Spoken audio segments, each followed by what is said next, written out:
So we were supposed to start recording this probably about an hour or so ago, but Wyatt got on the topic of wrestling, which I've never seen him do this. I've never seen him start. I'm not a wrestler. I'm not a fan of wrestling. He never starts a conversation off with wrestling. He'll either start it off with racing, or like, "Hey, you guys want to get together for a game of Among Us?" or some of that. Among Us, or try to get a game started.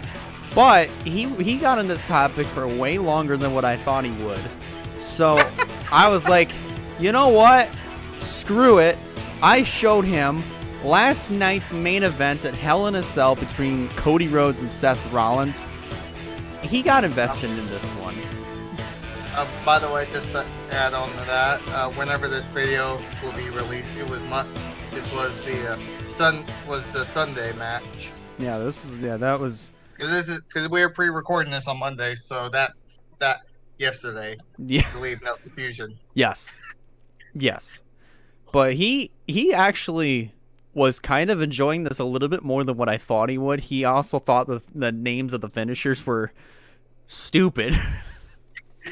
They're so corny, and I've heard like other ones in them, and I know some wrestler names, and here lately I've been kind of seeing some videos wrestling. I don't know why it just pops up, just like something to watch.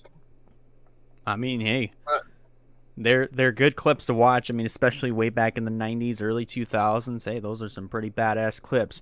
But we're not talking wrestling. This is not a wrestling podcast. Nope. This is not Gamers Talk Wrestling. This is Gamers Talk NASCAR, and I am host Elijah Leonard alongside co-host Wyatt Walker, and we're going to be talking about Gateway in Portland. Honestly, this probably was one of the weekends that was pretty highly anticipated, because that was not only because of Xfinity going to Portland, which was the first time that any of the top 3 series had been there since the year 2000, but also the highly anticipated debut at Gateway for the Cup Series. Let's talk about it. I don't think we have anything else to really kind of put out there on the table except for our thoughts on this race. So let's go ahead and spill them. I'm going to start off with let's start off. How about this? Let's go ahead and start off with the Truck Series, because that race read my mind. That you race read my mind. That race I feel like was really solid. That was a really good race. Really solid.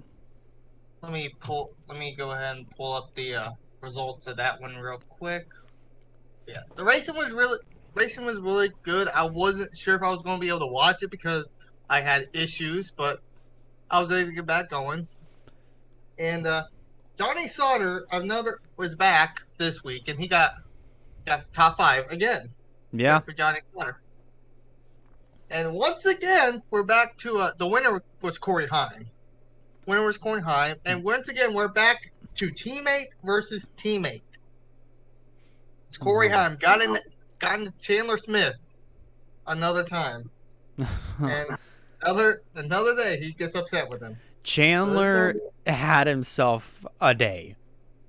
He had a day, but let's just say, podium finish, 3rd place. I'd say, I mean, it's not a win, of course, but it's a good payoff. Top 5, you got to be impressed with that. And you got to give another tough break to Christian Eckes. A 3rd week in a row, I think, is what they said, that he has been up front leading. Couldn't win the race, and a caution comes out. Yeah. Screws him. I felt bad. I kind of felt bad, but at the same time, who did it come down to before that caution came out? Eckes and Chandler Smith? I think so, and then Corey Heim was just coming up. I think maybe Corey Heim. I don't know. It was one other guy who fell back. No, it was that. No, I remember. Derek Kraus. Kraus. Dude, I wanted that thing to run green the rest of the way, because I was thinking, oh, well, actually, no. I actually didn't want it to run green the rest of the way, because I mean, of course, that it did screw Eckes over a little bit.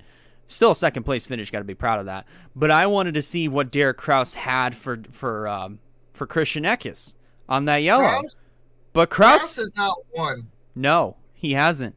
And I was really pulling for him. So when he took the outside and lined up in the second row, I was like, "Oh, this will be interesting." Didn't work out for him, but he still got 7th place finish, which I'd say once again, it's solid. I mean, you can't go wrong with a top 10 finish. So, And I want to give a huge couple shout outs to a couple of names here. One, the first one I have to say, actually, I actually had to give this guy first because I chose him as a stay away last week. Matt Benedetto got 6th. yeah. Actually surprised me on that one, and he showed me up. I called it. I was like, he probably will show me up. I hope he does, and he did. 6th place, not bad. Chase Purdy probably getting his best finish, if I can remember. 10th place. I think that's his best finish this year for Hattori Racing Enterprises. Tyler Ankrum not too far behind him, 13th. I mean, hey, Hattori Racing Enterprises, once again, I got to use this word again, they had themselves a pretty solid day. And you talk about solid day. How about a solid first start for Roger Caruth in the 7 car for Spire Motorsports? That was a really good first start. I was impressed that he almost got a top 10 first start. When I first heard that Caruth was going to be driving the 7 truck, I was so damn happy. I was so happy, and I was so excited to see him race. I mean, hey, where did he start? He started 19th, right? He started 19th. Yeah. He was pretty much mid-pack throughout the opening parts of the race. Had some pit strategy that put him up at the front. He ran up at the front for a good portion of the race. He had a couple slip-ups, spun out trying to avoid an accident. He got caught. I thought he got wrecked. I thought he was going to wreck too, but he got nabbed for speeding later on, so that was a setback for him. But he kept a calm head. He was calm, cool, and collected. He didn't blow up over the radio. He stayed in this thing. 11th place finish. This guy, again, I gotta bring it up. Remember, Wyatt, this man came from our branch of the NR 2003 community. He's the first ever, what was then the NRLOA Chick-fil-A Cup Series champion back in 2015. And this man has a full-time ARCA ride. He's running a limited schedule, and I think in trucks. He might make a few more starts later this year, and I think he might make a few more starts in the Xfinity Series for Alpha Prime later this year.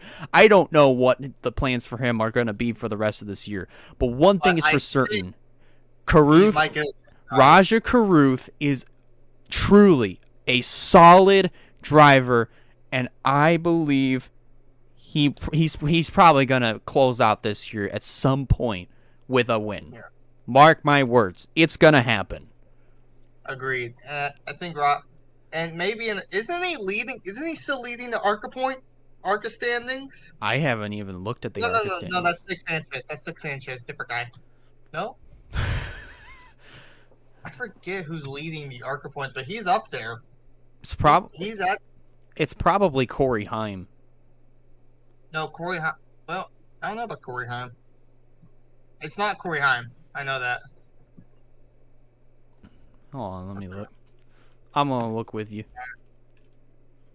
Alright, series.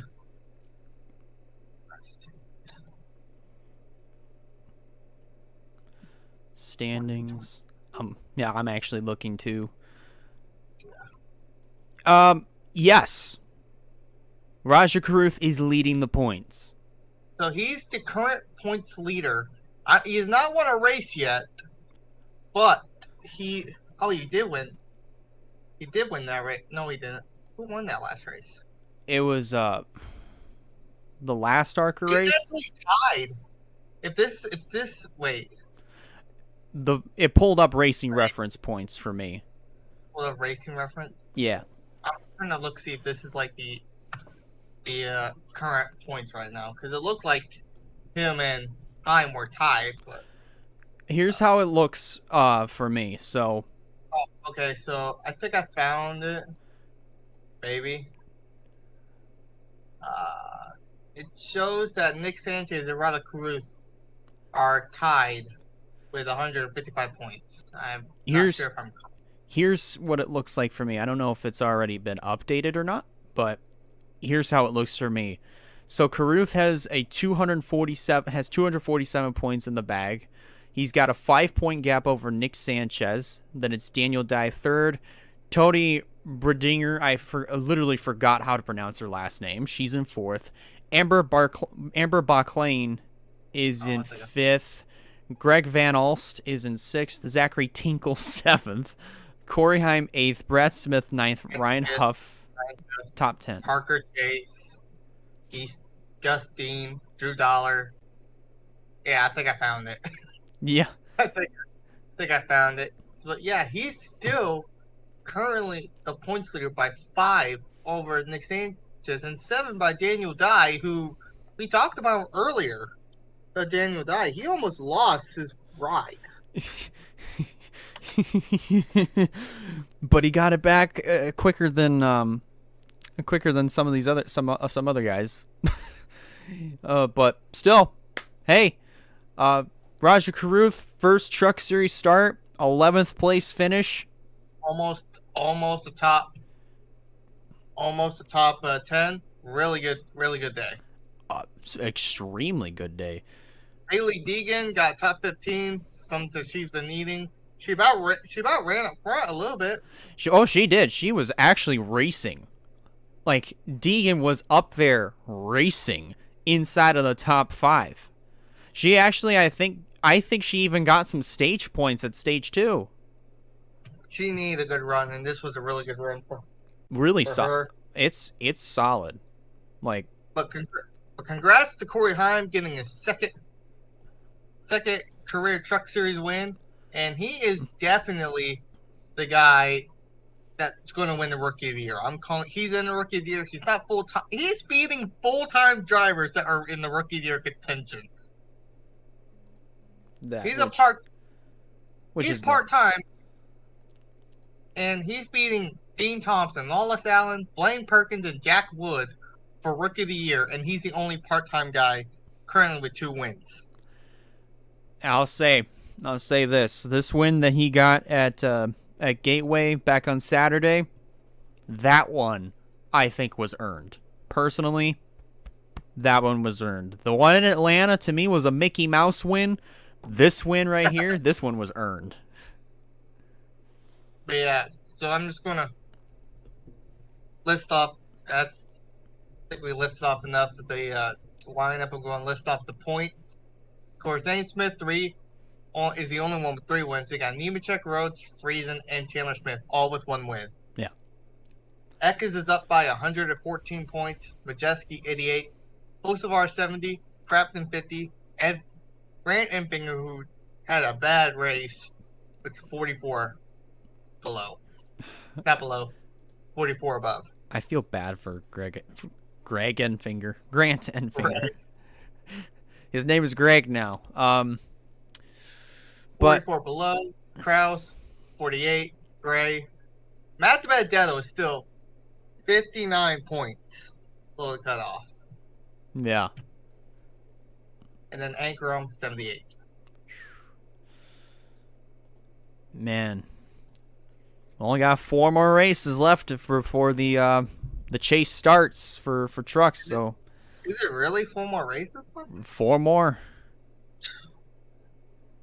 It's amazing of how quick the Truck Series regular season is goes by, you know.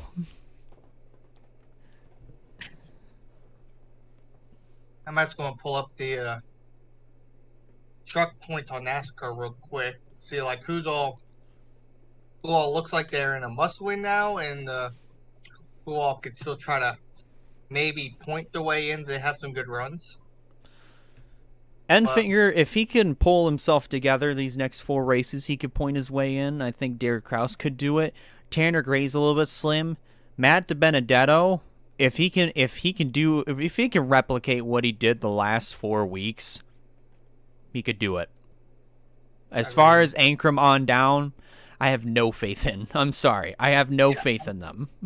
Yeah, he's about to get, he's only like from Ankrum to Purdy. Well, he still has a good amount of gaps. It's at $30. So just looking at the points currently, below Ankrum, Purdy is down by 118. Wait, why is that? Wait, these points are a bit off. Hold on. Why are these points different than the other ones? Purdy actually is down by 118. He's in 16th spot. Yeah, but the points on here are way different than when I. What are you looking at? The NASCAR Truck Series points. It looks like they're all. So Eckes is up by 70. Majeski 44. Oh, is that from? That's just. What is this? Oh, Crafted. because it's how many. I don't even know what. Hang on. Yeah, that's showing how many points there are above the cut line. So yeah, it's showing my end. Eckes is up by 70. Carson's up by 26. What? Okay, this part's wrong.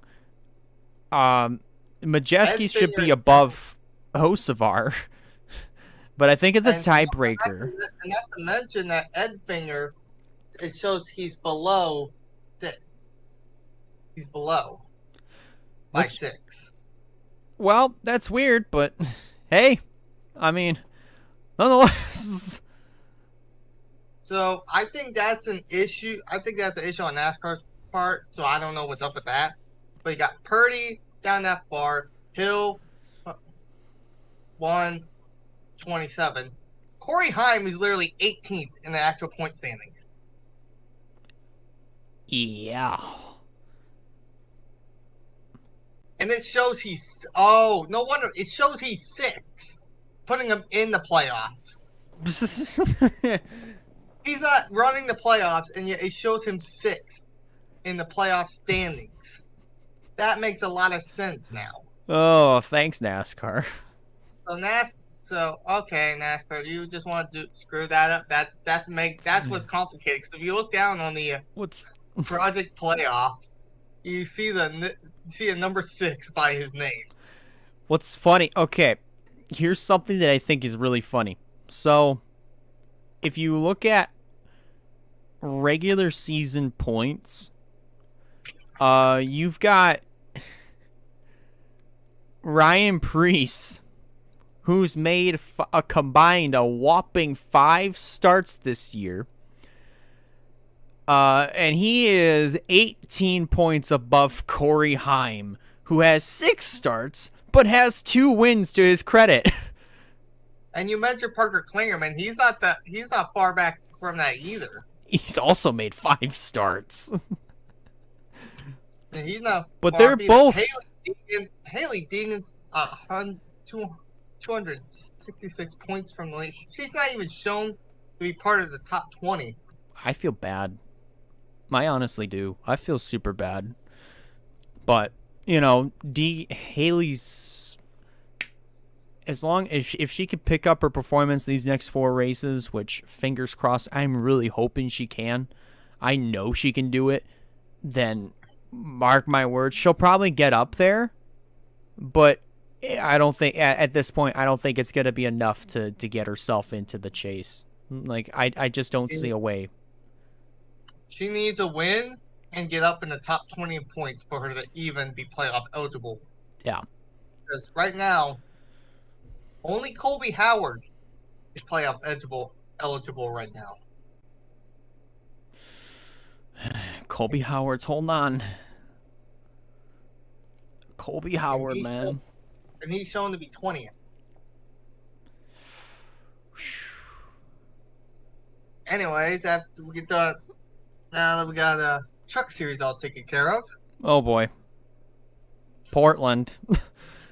See, I watched this thing, and I couldn't help but feel so incredibly bad for H.A. Allmendinger.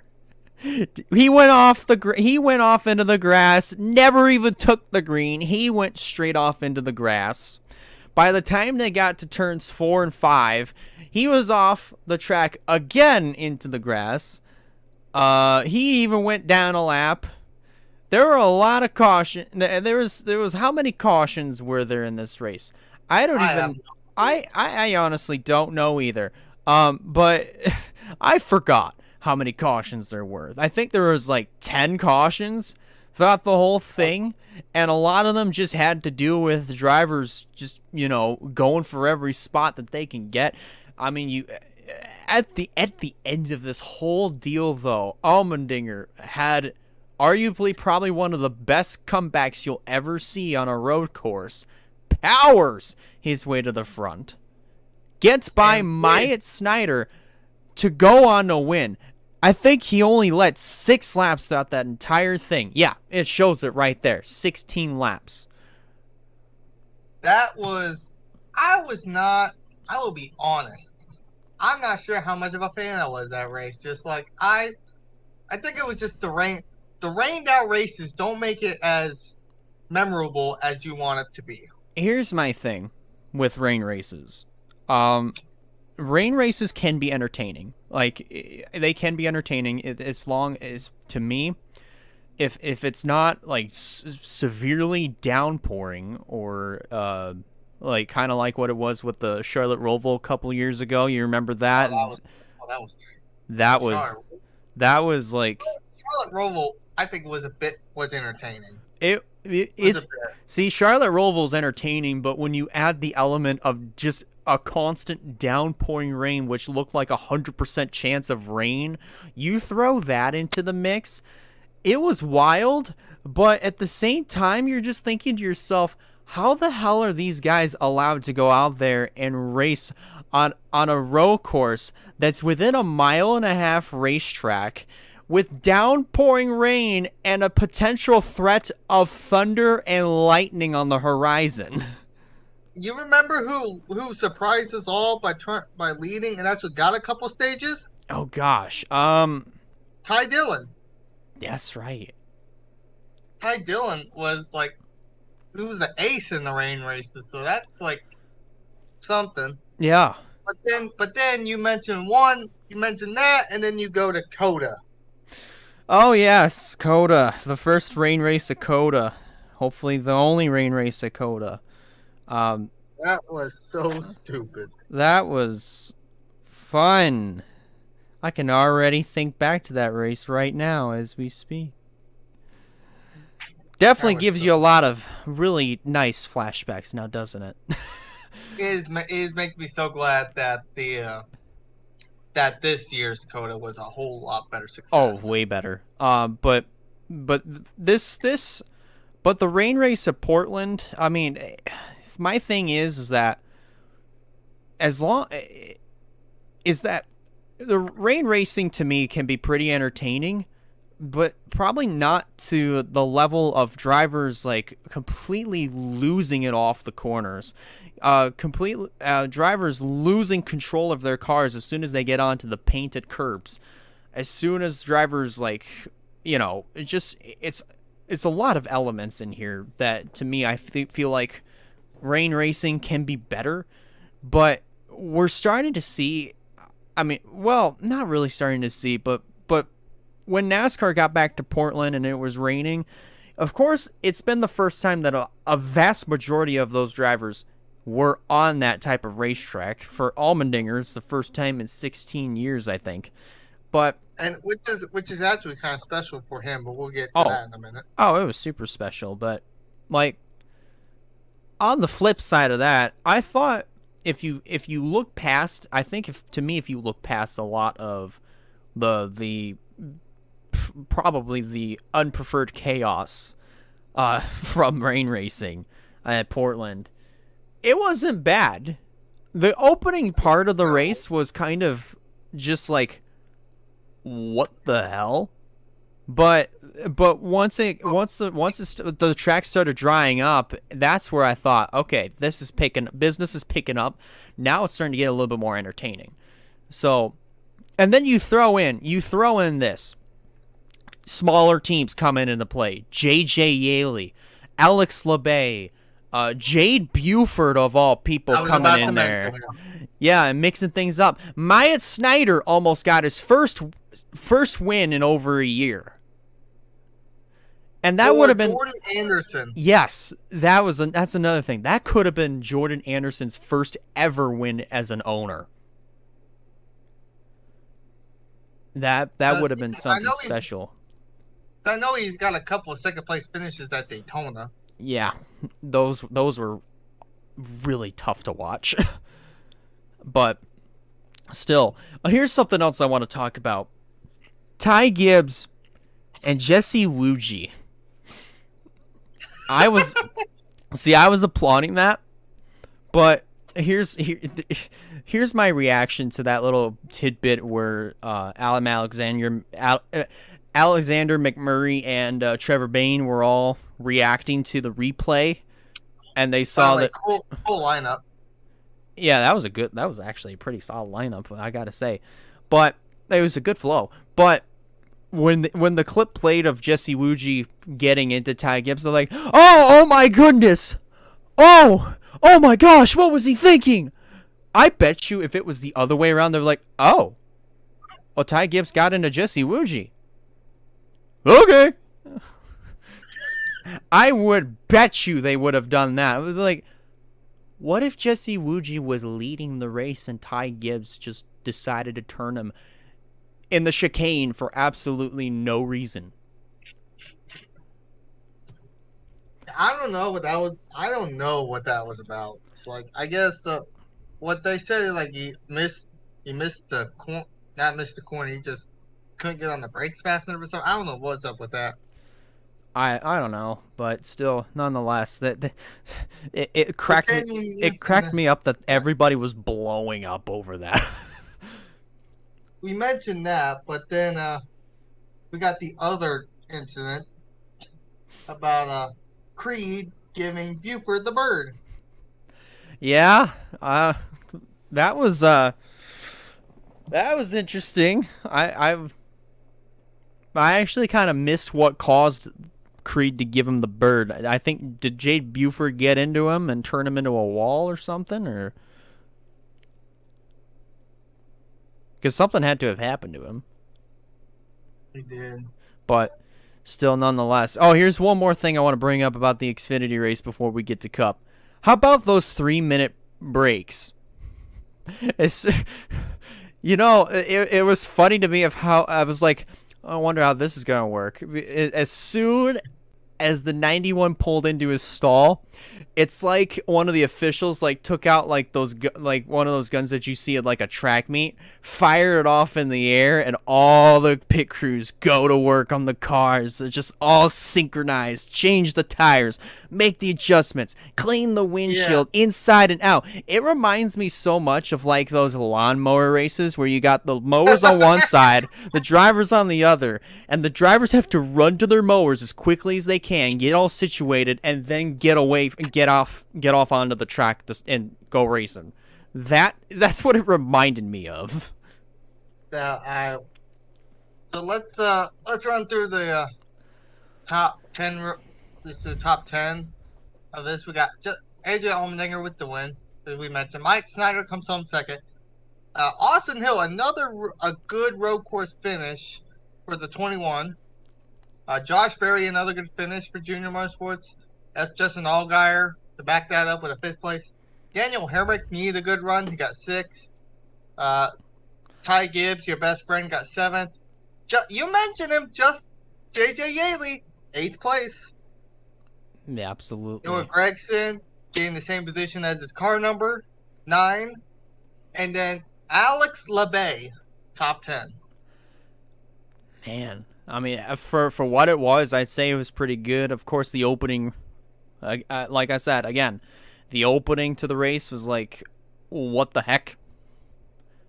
Or in this case, with the TikTok sound that I've absolutely fallen in love with, what the Jesus Christ was that? I don't think I've heard that one, to be honest with you. That one was that's a pretty funny sound. Here's something else that I kind of have a knack for. just out of context, from kind of in context, but out of context too. For whatever reason, I've kind of fallen in love with like the one thing that is just kind of at the back of my mind is just like some of those unsponsored cars, like completely naked of sponsorship. Patrick Emmerling's car is just like, yes, I know, no decals on the thing, no paint scheme on the thing, but you gotta admit, just like to see a car like that get a top 20 for what it is, it's not bad. Not bad. Points. We still got Gibbs with 3. Allmendinger's now second in the playoff standings with 2 wins, along with Noah Gragson and Josh Berry. Then got Allgaier, Jones, and Hill with a win. Sam Mayer is 137 above the cutoff. Emmerich is 102. Landon Castle, 79. Riley Herbst fell back, and now he's 77. Ryan Sieg is 58 above. Man. Now here's what's funny. Anthony Alfredo is 58 below. Jeb Burton is 67 below. Brett Moffitt is 71 below, and Brandon Brown is 72 below. Do those first 3 names ring a bell? Yeah. All the R Motorsports cars have a legitimate shot of pointing their way in, whether with all 3, if they get lucky with this, all 3, or either that or 2 of their cars, or 1 of their cars. But think about this. All 3 of the our Motorsports cars are 1, 2, 3 below the cutoff.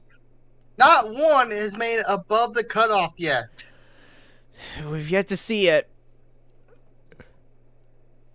But man, though, it's just they've been performing really solid this year, and it showed like it's been showing all season long, and including the pole win for Anthony Alfredo back on Saturday, or really Friday, but still, man, a pole win for Anthony Alfredo on a road course, I'd say that's a win. And now we go to the topic I don't really want to mention. Ah, yes. The first ever Cup race at Gateway. A race that has been highly anticipated for the last 21 years. Oh boy. It was good until the finish. Hey. I thought the finish was actually pretty good. It was the race. good. The racing itself. Okay, when I tuned in, here's my reaction to when I first heard that Michael McDowell of all people was leading. I'm like, Michael McDowell's leading. Must have been some pit strategy, right? Restart happens. First thing, one of the first things I see on the restart, Ross Chastain not only gets moved over by Chase Elliott, he gets punted in the driver's side door by Denny Hamlin. All in the same restart, same first set of corners. I'm like, what happened? What did he do? So, I don't know. Did you hear? Did you end up figuring out what happened? I saw a video go up of titled Ross Chastain punts Denny Hamlin into the wall. I didn't see what happened with Elliott though. So apparently, this is what happened. So I watched the race, and I went to commercial break, and it saw Ross Chastain was a little too aggressive, got into Hamlin. Larry McAfee said he was braking on went to brakes, but he couldn't slow out down enough and got into Hamlin, messed up his toe link, ruined his day, so he wasn't able to win.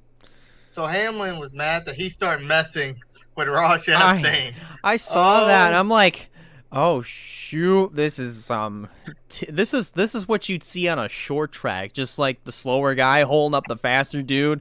And I think Hamlin was trying to take advantage of the 3-lap rule of like, oh, you got to meet minimum speed. If you can't do it within 3 laps, you're done. Well, that was another deal. We'll get to that in a minute because that's going to be even more entertaining. But going to this part right here, after the next restart, Hamlin's way off the pace, somehow making minimum speed. And then you just see him, it's like a Hamlin versus Ross Chastain deal, trying to push him all the way down, trying to get him. And I get know that right. Hamlin was messing with Ross Chastain, and I don't blame Hamlin.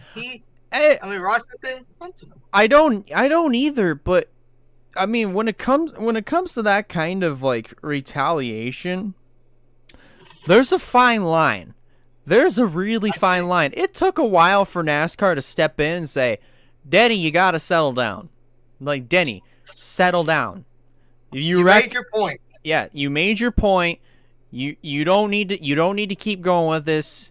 I don't believe they said if you wreck them you're gonna get parked. But if he did that, I mean they probably wouldn't even have to say it. If Hamlin did it, they probably would just park him.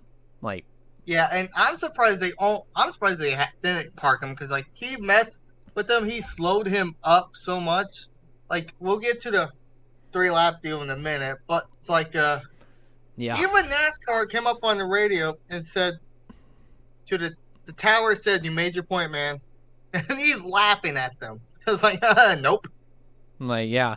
In the radio, it's like, oh no, I'm surprised. I wonder if NASCAR's going to catch that and do something because I get one or twice, I get it, but he's made a point and he overdid it, and the part we're going to get to. That proved it. Like, he's overdoing it. He way overdid it. Yeah. That's taking it a little far, in my opinion. Now, we get to the Elliott deal, and this was not Ross Chastain's fault. So, it's going to a restart. I forgot what the caution was. We're going to a restart, and in the back, everyone's aggressive. And Ross Chastain was a kind of mixed up, jumbled up. Ross Chastain's in the middle. Got Chase out here. He did turn Elliott, but everyone was being aggressive. They were all jumbled up. This was all not Ross Chastain's fault. Yeah.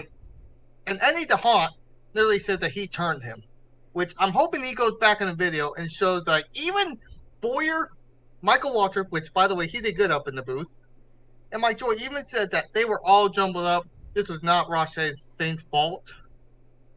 Yeah. I think Elliott's was nowhere needed.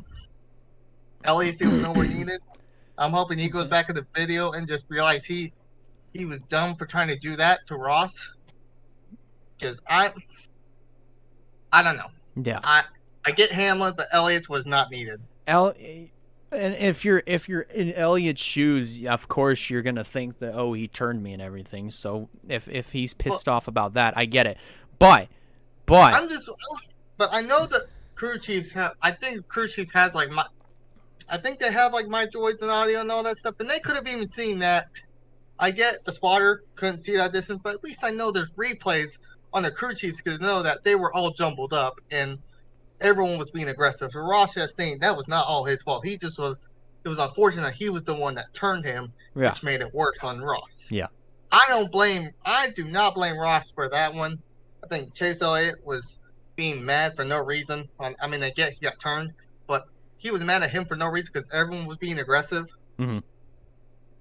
Which led to the infamous restart. Oh, yes. So yeah, that's where I come in on this whole deal with Elliott punting punted himself out of the way. Punting Ross out of the way, and then Hamlin almost door slamming him, and then holding him up for quite some time. But another thing I was really surprised about, focusing up at the front, Michael McDowell held his own for a while. And I think he led more laps than he ever had probably anywhere else. Personally, I think so, because let's see. It doesn't show how many laps he led, but he had himself a super solid performance. It does. Here we go. Let me see if we can find. Here it is. 30. That exact number.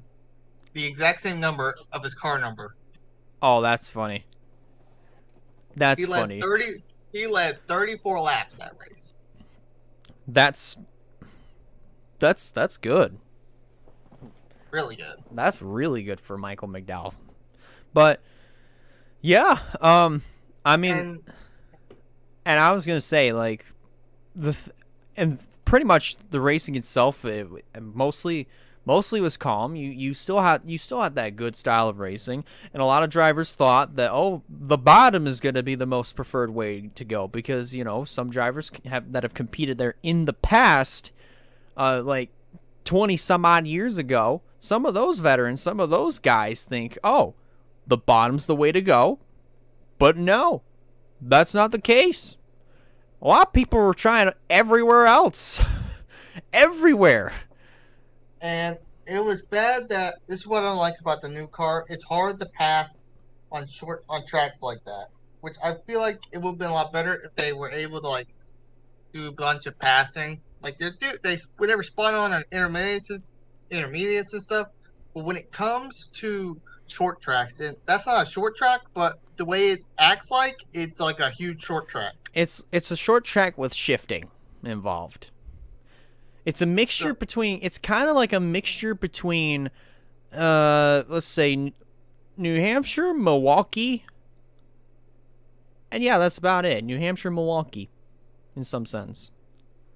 And all that, it was hard to pass, and you gotta have to restart right, which.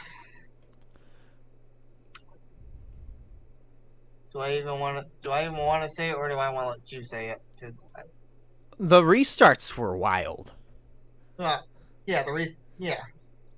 restarts were really wild, and especially the last one where. I didn't even have to be in a call with you to say that restart. You absolutely had to have loved that restart, man. That was a good restart. I just didn't want him to lead that restart. And your best friend managed to grab the lead.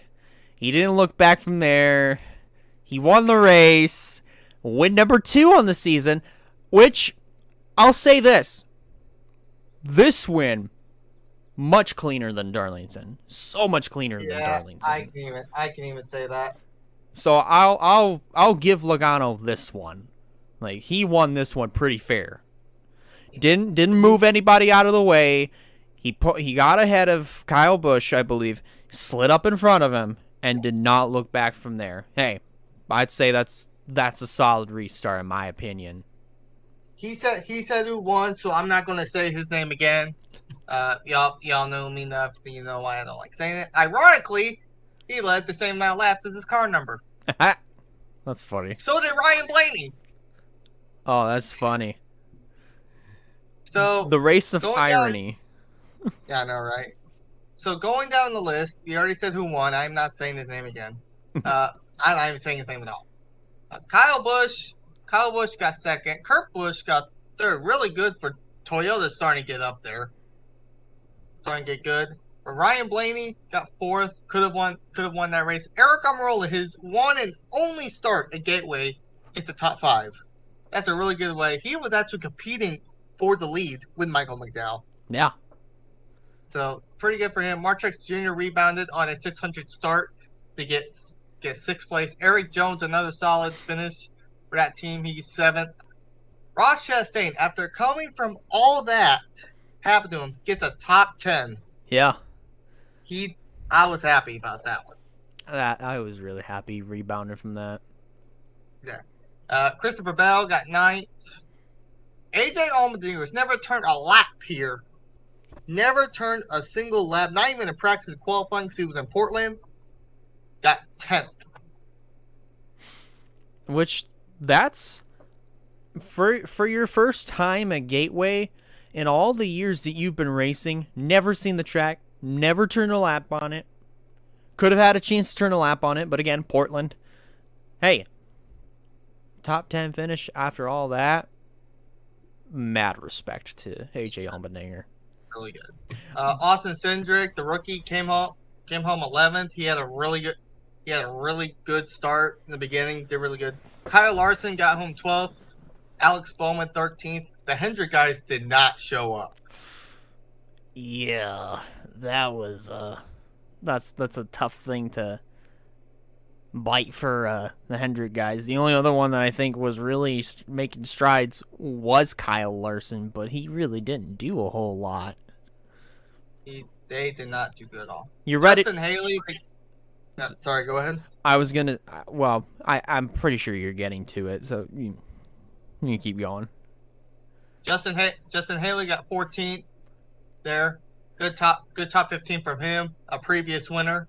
Austin Dillon got 15th. Tyler Reddick 16th after running up there a whole lot and then spinning out, but still gets a top 20. Not bad for Reddick. I wish he would have done a lot better. Yeah. My opinion. And how about this guy? First ever Cup start. Filling in for Chris Buescher. Zane Smith finished the same position as the car number. Yeah. He gets 17, top 20 first start. Yeah. Impressive. Yeah, I was gonna bring that up, man. Just like there's more irony to this. Car 17 finishes in P17, which and first time for your first Cup start, it's not a bad deal. And he was barely was talked about. He was literally barely talked about. No, he was running in the back the whole time. No one really mentioned him until the very end. He got top 20. All quiet. Done really good on the first start. I think he may get an Xfinity ride next year, my opinion. Could. We'll just see from there. We mentioned Mike McDowell got 18th. William Byron 19th. Again, not the best for Hendricks.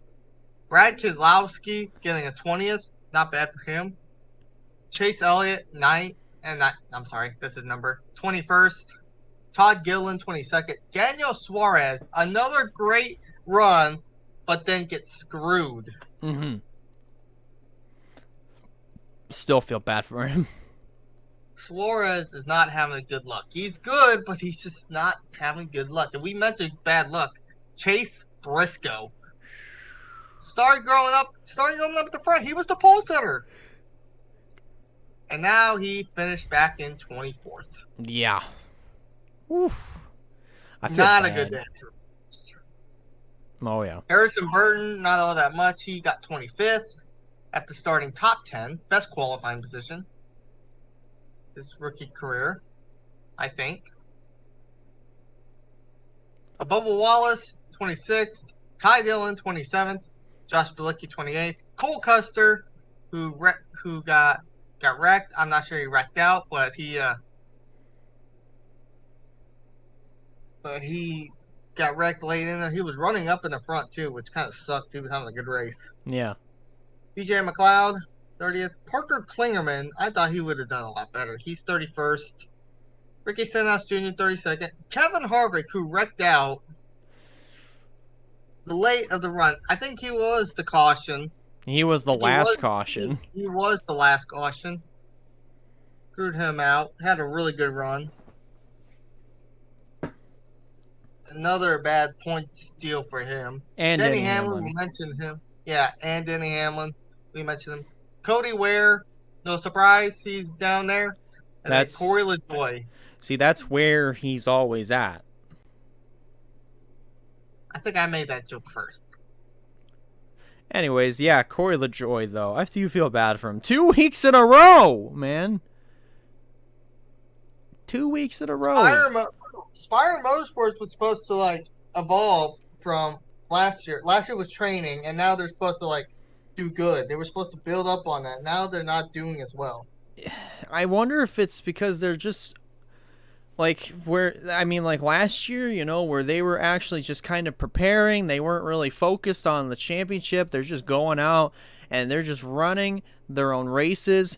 And I think that's what really benefited Corey LaJoie and all Spire Motorsports. They actually were doing really solid last year because they didn't really, because they, in their own right, they were doing solid too. But really though, it's just like, they come into this year, it's kind of like they kind of are following through on that for a little while, but then we're getting to this point. They're like not doing the greatest.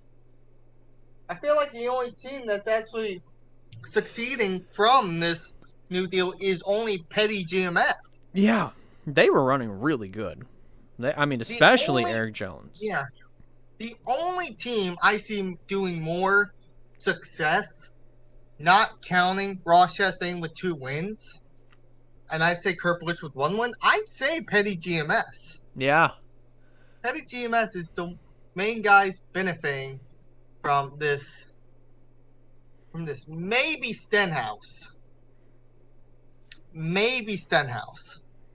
I don't know about colleague racing. Yes, the 16's doing good, but Not so Justin much. Haley in the 31. Yeah. Yeah. Yeah, Justin Haley's kind of just meh. I hate to say it, but it's just meh. But So yeah, Justin Haley was my sleeper pick. He's not doing all that well. I'm mad about that. I thought he would be doing a lot better since he's had that experience from college, but oh well. But yeah, going now to the cut points, and this is an interesting one. We still got 11 winners, but this time now 4 two-time winners with Ross Chastain leading them. Joey Logano now second, William Byron, and then Denny Hamlin. And all the winners with Elliott, Busch, Larson, Bowman, Briscoe, Kurt Busch, and Cindric. yeah, Now this is where it gets interesting. The cut line points. This changed a lot.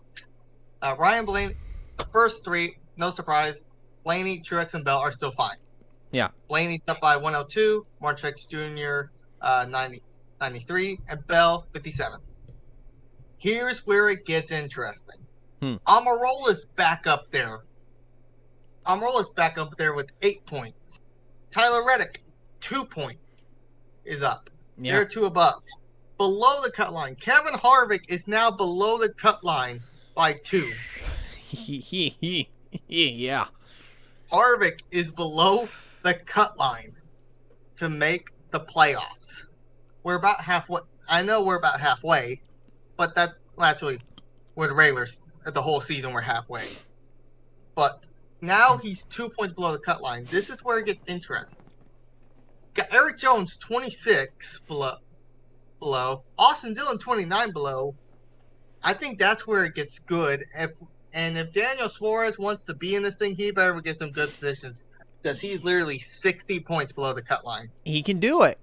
I know Suarez can do it. He's shown it before, but he just needs good runs. He just needs to have those numbers. I mean, he just needs good runs to back up the numbers that he's always other way around. He needs the numbers to back up the good runs that he's been having. I know he can do it. He's shown it before.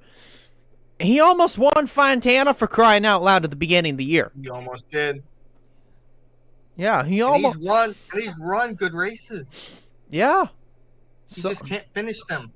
He's not closing the deal, and if he can't do it, then he's out. And listen to this. This ain't part of my list, but I'm just going to add these. I'll just go ahead and add these guys. Michael McDowell is only 86 back. Oh, God. He's only 20. He's only like 14 behind Suarez. Suarez, another bad race. Michael McDowell, a good race. He will be in the 20th spot. Yeah. Think of Bubba Wallace, 96 back. Only 10 back from McDowell. 5 back from Wallace is Justin Haley with 101. Yeah. Then got Chris Buescher, who's not even shown. Don't even have a number. Is he? Oh yeah, because Buescher drove the 17, so the 17 is going to show up on next to Buescher. But Buescher's supposed to be back for Sonoma, so that should get fixed. I'm just wondering if that'll hinder his. I'm hoping they give like a playoff waiver for Buescher if he makes it through, because like currently you don't show him as any points. It shows him as 0. And if you look at the Cup standings, you don't show him like 24th. It just shows him like below. That's right odd. There, which I really think if it was showing up, then he would be 103. It would show 103, and then Stenhouse behind him is 107. Yeah. No, that would be 10. Oh, Buescher would be 104. Pardon me, I messed up in that one. You'd be 104, and then Stenhouse would be 103. Yeah. So those from 21st up, between 21st and 23rd. They're still heating up. It's still getting close.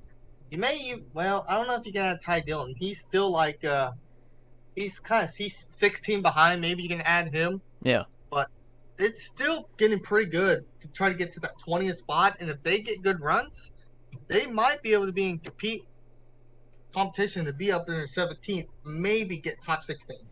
Maybe. I mean, it's the possibilities are there. I mean, we've only got we're past race 15. We're going to be at race 16 being Sonoma. So after that race, there'll be 10 more to go. So there's going to be a wild. Yeah. It's going to be a wild 11 more races.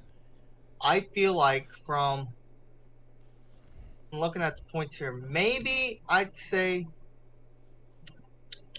I don't know. I'm trying to think who would be below, who would be down right now that's in a must-win. Because the lowest guy that's 30th in points is Brad Keselowski, and he's only 307 points from Elliott, who's still the points leader, and then he's still 179 back from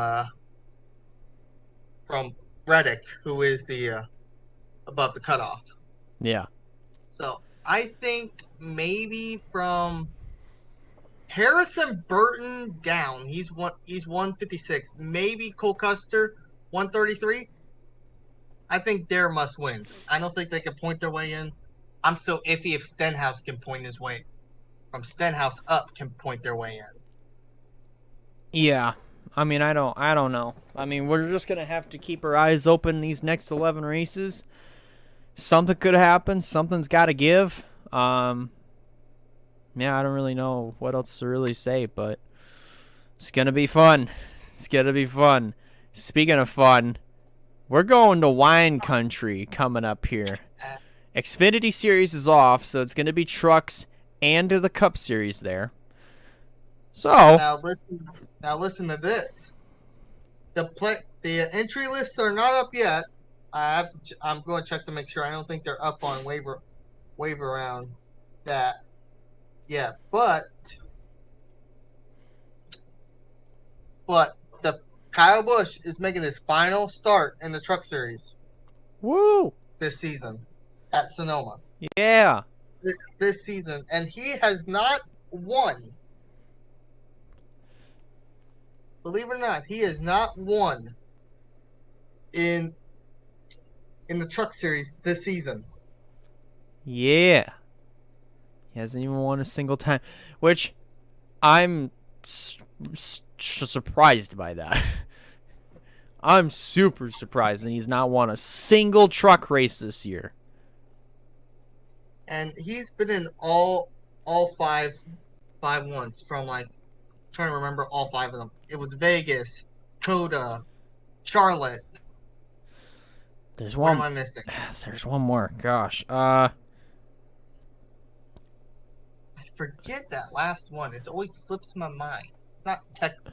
It's not Texas. He wasn't a part of. No, he wasn't a part of Kansas. That was Corey Haim. I said Texas. No, I'm saying that. I know he wasn't. I don't think he even was a part of Texas either. I'm going back to check. I know Charlotte, Texas. No, Corey Haim did Texas. Kansas.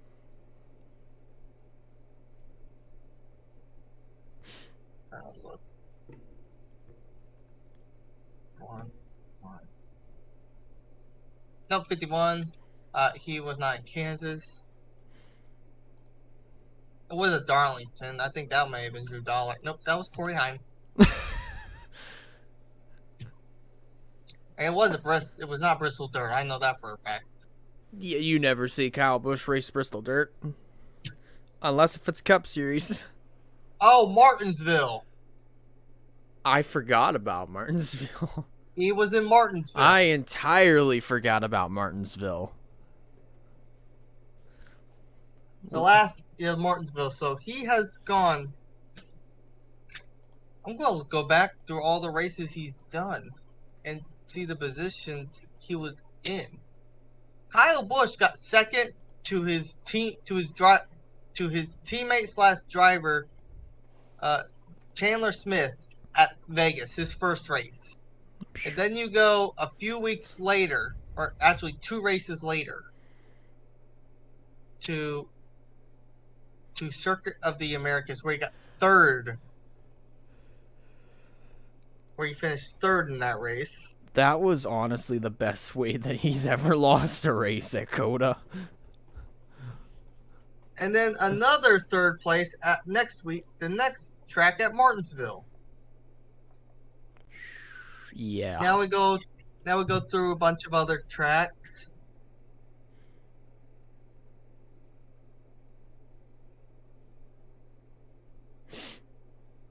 There's a lot. I mean, Charlotte was next. I think he finished 7th in that race, didn't he? He did finish 7th. I see it right now. He finished 7th. Yeah. And that was his last race till now. It's funny that Kyle Busch is usually driving to win the 51. Corey Heim has more wins than Kyle Busch. In the 51. Which he's leading him by 2. That is still beyond bizarre of how that's happened. I swear, I think Kyle Busch needs to make a 4th entry. I think Kyle Busch either needs to retire from driving trucks.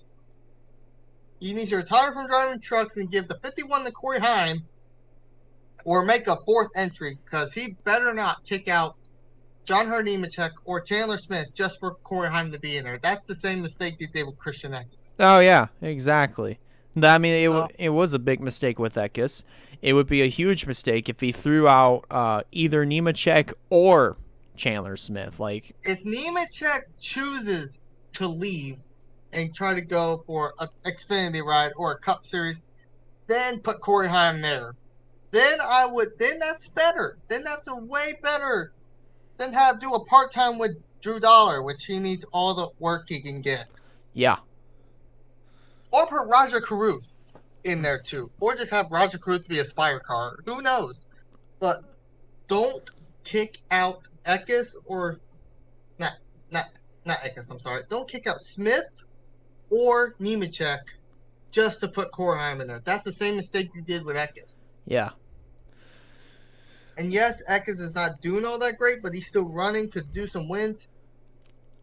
He's actually up there competing for wins. Exactly. That you lost a good competitor when you kicked out Eckes. Yeah. So that's just something Kyle Busch should not do. He should not make that same mistake he did. Yeah. But yeah, we're coming up to Sonoma. Wyatt, when it comes to the Cup Series, we don't know what to expect because this is the next gen car. That's the new car. Yep. At the configuration that we were used to for so long before they put that little chicane back into the frame and had that for a couple years. But now we're back to what we had previously with this track configuration. But on top of that, we have also got the Truck Series back at Sonoma for the first time since 1998. Sonoma is going to be an interesting one for the Truck Series.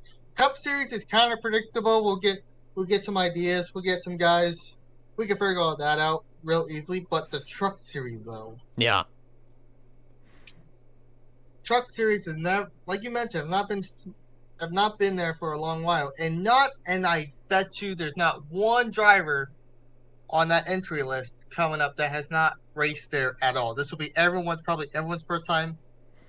Maybe Matt Crafton filling in for. Well, actually, no. I'm actually wrong. Ben Rhodes didn't Ben Rhodes race? Sonoma race? Ben Rhodes raced Sonoma last year, I think. Ben Rhodes is the only guy who has experience with Sonoma. But I'm not sure how well that will turn out. Yeah. I don't know either. Then again, I think Arca's ran Sonoma. So maybe who run Arca may have had an advantage. Chances are there's a probably a big chunk of the truck drivers and cup drivers collectively that are going to be racing in the West race. There's a big chance. Not to mention, there's going to be some cup guys probably in the truck races. Going to be in the truck race. Yeah, for example, Kyle Busch. Yeah, Kyle Busch, we know he's going to be there, and I think he's a real threat because he's won there twice in the Cup Series. Yeah, and it's in that configuration too. So I think Kyle Busch, if he's going to win a race in that 51, he better do it at Sonoma. Yeah, because that is his last shot this season. Actually, I am wrong. I'm absolutely wrong. I forgot there's one person in the field who has. Well, actually, not since that. I'm wrong. I'm wrong about the full-on truck series race, but I forgot. There's another driver who's turn laps, and who actually got fourth 1 year in Sonoma, who could be a truck threat. Matt DiBenedetto. That's right. We completely forgot about him. Forgot about Matt DiBenedetto. I'm looking at his name right now, and I'm like, oh crap, I forgot. He does have experience. Out of all of these, I think whoever's in the 7, because it's going to most likely be a Cup guy in the 7 car, going to be driving. Maybe, I think, I have to go with a gut feeling. I think Elliott. Probably. Elliott or Larson. Probably. But then again, you never know. They could. Once the entry list comes out, there could be a few road course ringers in there. You never know. You never know. But all I could say this is, like, the main guys you might want to watch out for this thing. I feel like it's Matt DiBenedetto. He has more runs at Sonoma than probably, besides Kyle Busch, anyone else on this list. And also, he got his best career finish of 4th. In 2019, having a good season in that 95, I might add. Yeah. So, and then, I don't know about Sauter. I don't know about Crafton. Can't really say much about them. Johnny Sauter, I think, is another guy that has turned laps at Sonoma when he ran the Cup Series at the time. But I don't know if he's in this race. Maybe. I would heavily doubt it. But you can never rule out. It would not surprise me if Sauter's in this race, but I don't think Johnny's in this. I don't think Sauter's in this race. I just can't see him in this. Crafton's iffy one because he could have subbed for a driver at Sonoma, but it's hard to tell sometimes. Right. But those are the only guys I could kind of see even be in contention. Not counting whoever's in the 7, right? Which will probably when it pops up, you'll probably edit it. Who's in the 7? I might if I remember. But still the question of Sonoma. This is the same thing with every single series. It has the same thing. It's like, I forgot. It's not confusion. I just lost the word. It's the unknown. It's always an unknown with this season. Yeah. And every single series, it's an unknown. That's the top word in the NASCAR 2022 season. Unknown. This year's been a mystery at that, but it's still, man, like it's I love it. I absolutely love it. I do love it too. It's pretty good. But alrighty, let's go ahead and jump into our predictions. So we're gonna use the previous races entry list because at least 90% of the entry lists for trucks and Cup are gonna be correct. We don't know about the rest. But anyways, so we give you the driver who we think is gonna win. That's pretty simple, straightforward. Driver to stay away from is the driver that hasn't been doing well the last couple weeks, or we're just coming up to a track to where they just suck at. Dark horse is a driver which basically is the exact opposite. They're coming up to a track that they absolutely kick ass at, or they've been doing well the last couple weeks. So I really don't know what else to say except Sonoma, man. It's going to be fun. Wyatt Walker, you are up first. So we're starting with trucks, and I'm thinking long and hard on who I think might do good besides Kyle Busch, because we keep saying Kyle Busch will win this race, but he has not won yet. So it is actually making me think: do I even mention like even putting him on here, because he's usually a threat to win, but we usually don't pick him because we always think he's going to win. Right. But in this case, I'm not going to, because I think this is some crazy prediction that might work. Dark horse, Matt DiBenedetto. Ooh. I've mentioned it before. Matt DiBenedetto has like what, 6 years of Cup experience? Yeah. 6 seasons. 6 seasons of Cup experience. He's got his best finish is 4th in 2019 when he drove for a smaller team. Keep in mind, a smaller team who had a best at that point the best season, coming with like what, four top 5 finishes. Yeah. That same year when he first started out. So Matt DiBenedetto is probably one of my best. Is probably the best dark horse if there's not one in the 7 card to do this. Yeah. The driver stay away from. It's a tough one. I'm giving this to a guy who qualifies good but cannot finish the best. Colby Howard. Man. He's always qualifying good, but if you look back, he is not really finished. Not really good. I think he got finished good at Coda. I'm going to actually look back at that and see.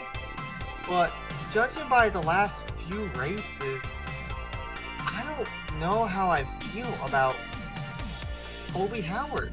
He was starting to surprise me. I thought he was going to get that win for them, but it's just not showing up. Right. But I would tell you a guy who is showing up is my driver to win, who won the only road course race we went to this year, and also has the most wins in the Truck Series right now, Zane Smith. I think Zane Smith will get another win. That's a good one. I'm still trying to look back on here. I don't really see his name at all.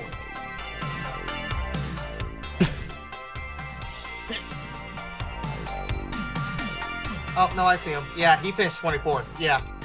I'm sticking with it. Yeah. Stick with it. Yeah, I'm gonna go with Zane. Zane Smith's my winner. Colby Howard is definitely my stay away. I don't have much faith in him at all. The Cup Series. This is probably interesting because we know the drivers who's good here. A bunch of drivers won here. A bunch of drivers finished really good here. The next gen's going to be the equalizer. Kind of figure out, try to match the field. But if they get some experience about how they raced before, I'm just saying this now because this may play into it. The rookies of 2020 and 2019 have a disadvantage. The rookies of 2020 and 2019, even 2021, has a disadvantage because their only Sonoma race was at the carousel. Yeah. Let's see if I can think of those drivers' names on top of my head. Custer. Yeah. Well, I was going to mention like the big 3, but I was trying to think the 19 rookies. Oh. I know Hemrick was one. I just can't remember the other one. Gosh. I know what's his name was in the 36, but he's not in the race. No, what's... Oh, man. Oh, John Hurt. No, John Hume took 120. Look out the rookie class of 2019. Looking it up.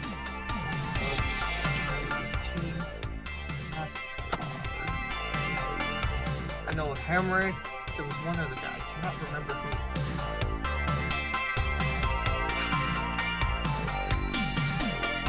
That's Hall of Fame. That's not rookie. Ryan Priest. Wait, Ryan, because I don't believe Ryan Priest is gonna be. I don't know if he's. I think it was. Yeah, it was Ryan Priest. Yeah, because it shows here Yeah, Daniel Hemrick, Ryan Priest, Matt Tift, and Cody Ware. Well. Yeah. Yeah.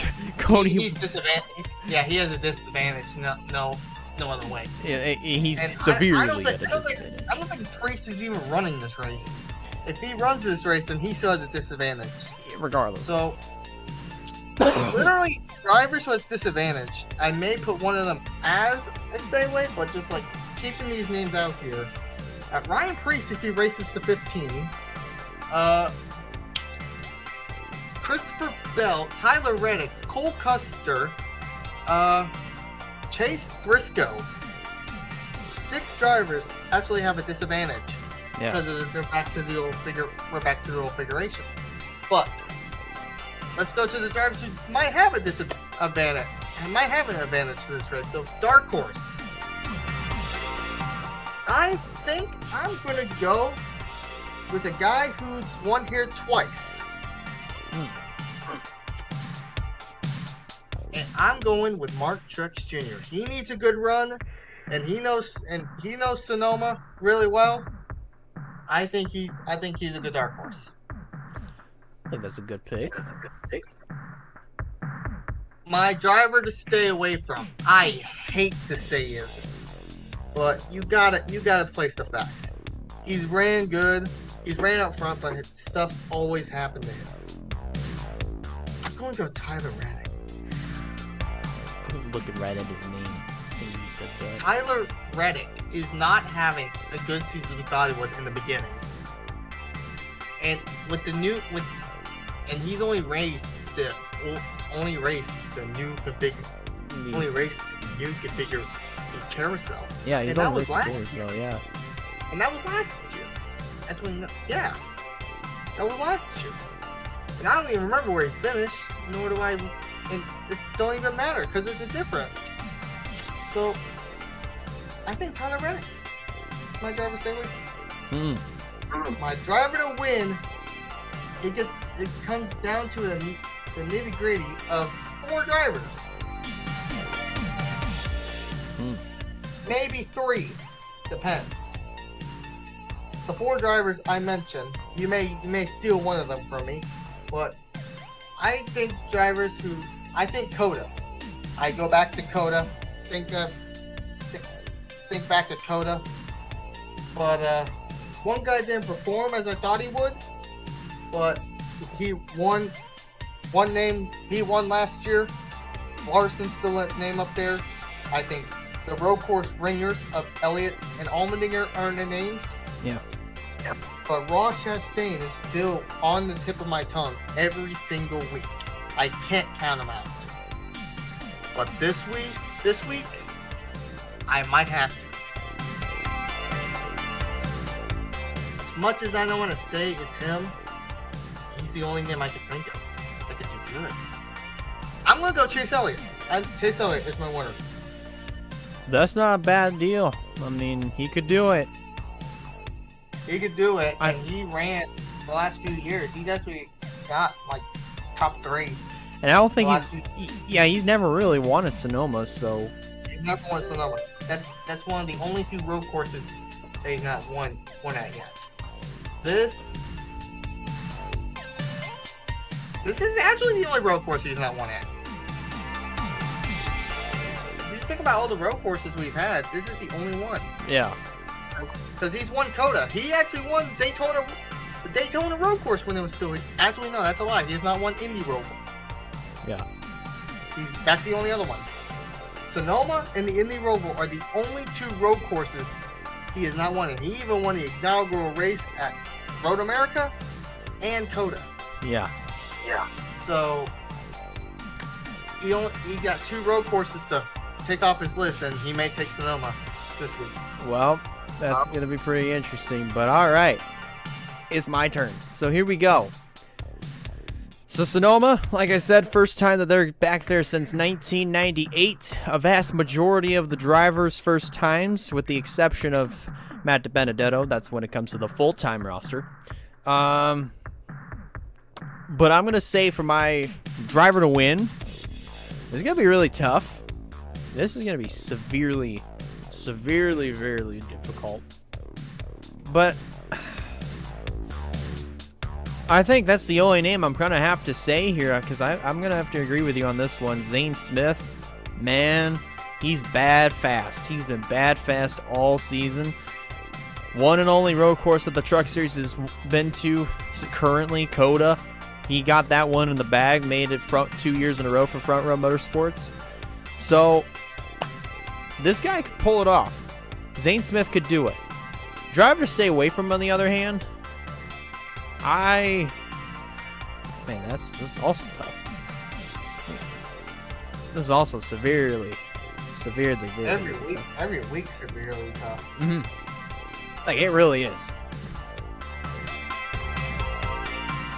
I never knew that there was a driver named Justin S. Carroll, a part of the Truck Racing Gateway last week. I never knew that. Never saw him a day in my life. Anyways, what number?